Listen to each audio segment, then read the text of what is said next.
से। तेरी ख्वाहिश है अब सब रहे मौन से, बात इतनी सी है कोई समझाइए, हमने झेले हैं दुनिया में फिरऔन से। आखिर में डरना बंद करो। हुकूमत ये दिखाना चाहती है कि तुम्हारी चूड़ी टाइट कर रहे हैं इसलिए लोग खुश हो रहे हैं। एक तबका है ना जो इस बात पे खुश है कि तुम्हारी चूड़ी टाइट हो रही है। नहीं, डरना बंद करो। एक बुरा दौर आया है, टल जाएगा। वक्त का क्या है, एक दिन बदल जाएगा। बदल जाता है वक्त। और जो डराने की साजिशें लेके बैठे हैं उनसे बस इतना कह के जाता हूं कि मत समझना डराने से डर जाएंगे। मैंने कहा ना मैं वीर अब्दुल हमीद की सरजमीन पे खड़ा हूं, मैं ब्रिगेडियर उस्मान से लेकर के डॉक्टर मुख्तार अंसारी की सरजमीन पे खड़ा हूं, मैं राम उग्रा पांडे की सरजमीन पे खड़ा हूं। तो ये मिसरे पढ़ के जाता हूं कि मत समझना डराने से डर जाएंगे। खालिद अमीर साहब ने हमें चाय तक नहीं पिलाई है अभी, लेकिन आपको नाश्ता कराने जा रहे थे। ये कमाल है खालिद अमीर साहब का कि स्टेज पर चाय, अच्छा चाय नहीं पिलाई तो चलो ये काम तो ठीक ही किया, चाय वाला कोई मसला न रह जाए तो ज्यादा ठीक है। देखिए मैं तो आजकल एक काम करता हूं विश्वविजय भाई, तो राजनीतिक आदमी है, कभी कभी इस तरह की टिप्पणियां भी जरूरी है कि मैं कहीं किसी होटल पे, किसी ढाबे पे या किसी भी बच्चे को चाय ला करके सर्व करते हुए देखता हूं तो मैं कोशिश करता हूं कि उसे ले जाके किसी स्कूल में एडमिशन दिलाऊं ताकि वो आगे चल करके मुल्क का भविष्य ना खराब कर सके, वो पढ़े लिखे ताकि। कि मत समझना डराने से डर जाएंगे।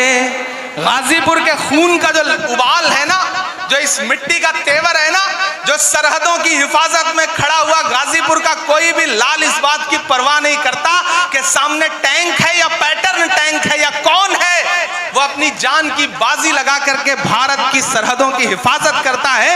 मैं उस मिट्टी में खड़ा होकर के आखिर में आपको पुकारता हूं और ये मिसरे पढ़ता हूं, आपकी तालियों के शोर के साथ विदाई मांगता हूं कि मत समझना डराने से डर जाएंगे। अपनी बातें कहना सीखिए, पढ़िएगा तो अपनी बातें कहना भी सीखिएगा।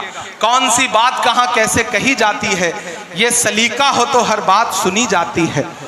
मैं जब आया मेंबर ऑफ पार्लियामेंट बनके तो मैं ओथ लेने गया तो मैंने हिंदी में शपथ ली। तो उस समय तत्कालीन उपराष्ट्रपति थे वेंकैया नायडू जी, उन्होंने मुझे बुलाया अपने चैम्बर में और बुला के मुझसे कहा कि मैंने बहुत दिन बाद किसी युवा को इतनी शुद्ध हिंदी बोलते हुए देखा। तो मैंने कहा सर मैं हिंदी साहित्य का विद्यार्थी हूं। तो वो और चौंके, बोले तुम तो शायर हो। मैंने कहा ये कितना खूबसूरत कॉम्बिनेशन है कि मैं इलाहाबाद विश्वविद्यालय में गंगा और जमुना के तट पर बैठ करके मैंने शायरी और कविता लिखनी सीखी है। जहां संगम होता है जो नदियों का, वहां पे साहित्य का संगम होता है। मैं उस मिट्टी से आया हूं, इसलिए इस सरकार की सारी खुराफातें समझता हूं और उसको इसी भाषा में जवाब देने का हुनर भी जानता हूं। एक दिन महिला सशक्तिकरण पे बात हो रही थी तो मैं खड़ा हुआ बोलने के लिए, तो मैंने कहा यत्र नार्यस्त पूज्यन्ते रमन्ते तत्र देवता। जब मैंने संस्कृत का सूत्र वाक्य सुनाया तो भाजपा के एक नेता बाद में मुझे सदन खत्म होने के बाद मिले, बोले इमरान आप संस्कृत का श्लोक सुना रहे हो। मैंने कहा इसमें कौन सा कमाल है भाई, मैं हिंदी साहित्य का पढ़ा हुआ हूं, अभी तो मैंने एक श्लोक सुनाया है। आपने महिलाओं के खिलाफ अत्याचार बंद नहीं किए तो और भी श्लोक सुनाऊंगा आपको। तो आपको शिक्षित इसलिए भी होना है कि दुनिया को समझने के लिए पढ़ोगे नहीं तो कैसे आगे बढ़ोगे। इसलिए मेरी गुजारिश है भाइयों और खास तौर से युवा साथियों कि अपनी मंजिलें तय करो, पढ़ो और डरना बंद करो और हुकूमतों से ये कहो कि मत समझना डराने से डर जाएंगे। मत समझना डराने से डर जाएंगे, अब के सारी हदों से गुजर जाएंगे। तैयार रहना तालियां आप बजाने के लिए जो अगले दो मिसरे हैं उस पर। गाजीपुर की आवाम के लिए कहे गए मिसरे हैं वो कि मत समझना डराने से डर जाएंगे, अब के सारी हदों से गुजर जाएंगे। मौत के नाम का खौफ देता है क्यों, तैयार रहिएगा कि मौत के नाम का खौफ देता है क्यों, मौत जिस रोज आएगी मर जाएंगे, मत समझना डराने से डर जाएंगे, अब के सारी हदों से गुजर जाएंगे, कि हमने ज़मज़म दिया आबे गंगा दिया, हमने ज़मज़म दिया आबे गंगा दिया, तुमने भारत को दंगा ही दंगा दिया। और अगले जो दो मिसरे हैं जिन्होंने अब तक हाथ नहीं खोले होंगे, उन्हें भी कसम देता हूं, अगर तालियां रोक पाइएगा तो रोकिएगा, कि हमने ज़मज़म दिया आबे गंगा दिया, तुमने भारत को दंगा ही दंगा दिया, तुमने एक रंग के ख्वाब देखे मगर, तुमने एक रंग के ख्वाब देखे मगर, हमने हिंदुस्तान को तिरंगा दिया।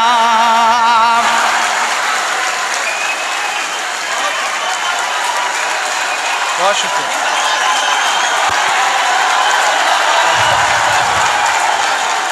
बहुत शुक्रिया। हमने ज़मज़म दिया आबे गंगा दिया। जब जब मुझे लगता है कि आप थक गए तब तब आप मुझे गलत साबित कर देते हैं कि हमने ज़मज़म दिया आबे गंगा दिया, तुमने भारत को दंगा ही दंगा दिया, तुमने एक रंग के ख्वाब देखे मगर, हमने हिंदुस्तान को तिरंगा दिया। ये तिरंगा बदन पर लपेटे हुए, ये तिरंगा, कल मैं याद रह जाऊं तो इन मिसरों से आपको याद रह जाऊं कि ये तिरंगा बदन पर लपेटे हुए, एक दिन इस ज़मीन में उतर जाएंगे, मत समझना डराने से डर जाएंगे, अब के सारी हदों से गुजर जाएंगे। ये तिरंगा बदन पर लपेटे हुए, एक दिन इस जमीन में उतर जाएंगे। और ये मिसरा सुनिएगा कि ख्वाब तू देखने लग गया कौन से, तेरी ख्वाहिश है अब सब रहे मौन से, बात इतनी सी है कोई समझाइए, हमने झेले हैं दुनिया में फिरौन से, कि ना इधर जाएंगे ना उधर जाएंगे, ना इधर जाएंगे ना उधर जाएंगे, बन के खुशबू फजा में बिखर जाएंगे, मत समझना डराने से डर जाएंगे, अब के सारी हदों से गुजर जाएंगे। और आखिरी बंद पढ़ता हूं इस नज्म का कि आंख मूंदे कहां तक गुजरता चलूं, ये तो मुमकिन नहीं है कि डरता चलूं, आंख मूंदे कहां तक, आंख मूंदे कहां तक गुजरता चलूं, ये तो मुमकिन नहीं है कि डरता चलूं, मैं के शायर भी हूँ और मुअर्रिख भी हूँ, मैं के शायर भी हूँ और मुअर्रिख भी हूँ, जुल्म जितने भी हों दर्ज करता चलूं, आंसुओं की गवाही से लिखता रहूं, खून दिल की सियाही से लिखता रहूं, आंसुओं की गवाही से लिखता रहूं, खून दिल की सियाही से लिखता रहूं। हमने जो कह दिया कह दिया कह दिया, अब ये मुमकिन नहीं कि मुकर जाएंगे। मत समझना डराने से डर जाएंगे, अब के सारी हदों से गुजर जाएंगे। वारिस हसन साहब, खालिद अमीर साहब और पूरी इंतजामिया कमेटी और ख़ास तौर से इस कॉलेज के जो टीचर्स हैं, मैं सबका नाम नहीं जानता, लेकिन मैं उनको खुसूसी तौर पर मुबारकबाद देता हूँ। मैं जानता हूँ कि एक इवेंट करना कितना मुश्किल काम होता है, और इस तरह से जिसमें सियासत के भी रंग हो, अदब के भी रंग हो और कल्चरल प्रोग्राम भी हो, उसे संजोना बहुत मुश्किल काम होता है। लेकिन खालिद अमीर साहब को मुबारकबाद के ये मुझे बुला के नहीं लाए, ये मुझे पकड़ के लाए। मतलब मैं ये जुमला इस्तेमाल कर रहा हूँ, एक होता है पकड़ के बुलाना। मैं लंदन था और दिन में 3 फोन इनके इस बात के आते थे कि आपकी फ्लाइट कब लैंड करेगी, आप देर ना कर दें, फ्लाइट डिले ना हो जाए। मैंने कहा इतना परेशान मत होइए, इंशाल्लाह गाजीपुर वालों से एक जज्बाती रिश्ता है, तो मैं उस रिश्ते को निभाने के लिए जरूर पहुंचूंगा, चाहे जैसे पहुंचूं। मैं आपके बीच में हाजिर हुआ, यहाँ जो आवाम बैठी है और स्टूडेंट्स जो बैठे हैं, उन सबका बहुत शुक्रिया अदा करता हूँ। मैं महाराष्ट्र से मेंबर ऑफ पार्लियामेंट हूँ, तो अपना बजट यहाँ कुछ नहीं दे सकता, ये मेरी एक मजबूरी है। अगर मैं उत्तर प्रदेश से मेंबर ऑफ पार्लियामेंट होता तो मेरी कोशिश होती तो मैं 1 साल का पूरा 5 करोड़ इस इंस्टीट्यूशन को दे देता। लेकिन मैं ये एक वादा आपसे खालिद अमीर साहब ये करता हूँ कि आप दिल्ली आइए, चूंकि मेरी कलम यहाँ के लिए फंड नहीं दे सकती, मैं सिर्फ महाराष्ट्र के लोगों को फंड दे सकता हूँ।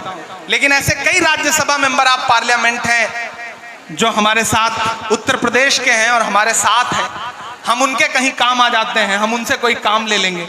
तो आप आइए, जिस तरह से एक हॉल यहाँ पे आपने बनाया है गर्ल्स ब्लॉक के लिए, बच्चियों की तालीम के लिए, और भी कुछ आप करना चाहते हैं तो मुझे बताइए।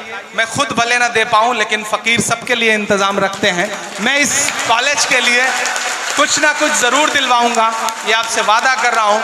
एक ऐसा फंड, एक ऐसी रकम जिससे यहाँ पे कोई हॉल बन सके, कोई लाइब्रेरी बन सके, मैं अपनी तरफ से ये वादा कर रहा हूँ।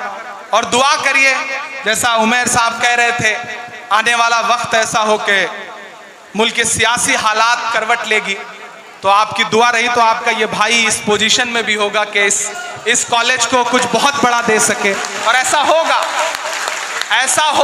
ज़रूर होगा, ये मुझे पूरा यकीन है। और उस दिन MH इंटर कॉलेज में आके मैंने जो वादा किया, यहाँ खड़े होकर के जो आपसे गुफ्तगू की है, उसके लिए आप आइएगा और मुझे याद दिलाइएगा, मैं इंशाल्लाह खड़ा मिलूंगा। और आप सब साथियों से गुजारिश है, अपने बच्चों को पढ़ाइए। अगर आपके बच्चे का पढ़ने में मन नहीं है तो अपने आसपास के किसी बच्चे को पढ़ाइए, क्योंकि शायद वो पढ़ना चाहता हो और उसके पास पढ़ने के रिसोर्सेज ना हो। बेसिक स्कूल बनाइए, यूनिवर्सिटियां बहुत हैं, बेसिक स्कूल की जरूरत है। बेसिक स्कूल में बच्चों को भेजना शुरू करिए। और इमरान प्रतापगढ़ी आपकी दुआओं की वजह से देश की पार्लियामेंट का हिस्सा है। मुझे याद है कि 2019 में जब राहुल गांधी जी ने मुझे बुलाया तो उन्होंने 3-4 मुलाकातों के बाद मुझे लगा कि ये आदमी वो आदमी है जिसके साथ इस देश की सियासत में सामाजिक न्याय की लड़ाई लड़ी जा सकती है। मैं राहुल गांधी जी के कदम से कदम मिला करके पूरे हिंदुस्तान में चल रहा हूं, लड़ रहा हूं। तो मैं आपसे ये गुजारिश करूंगा कि जो भरोसा आपने जता रखा है उस भरोसे को मजबूत रखिएगा। और बदन में जो भी लहू है तेरी अमानत है, जहां जहां हो जरूरत वसूल कर लेना। मैं इमरान प्रतापगढ़ी हूं तो आपकी दुआओं के सदके में हूं, वरना मुझ में ऐसा कुछ नहीं था कि मैं वहां जाकर के आपकी खिदमत कर पाता। आपकी दुआओं ने बड़ा बनाया है। एक बार फिर से आप सभी साथियों का बहुत सारा शुक्रिया। इंशाल्लाह ये इंस्टीट्यूशन, ये कॉलेज जब भी मुझे आवाज देगा, मैं सब कुछ छोड़ करके यहाँ आऊंगा, ये मेरा आप सबसे वादा है।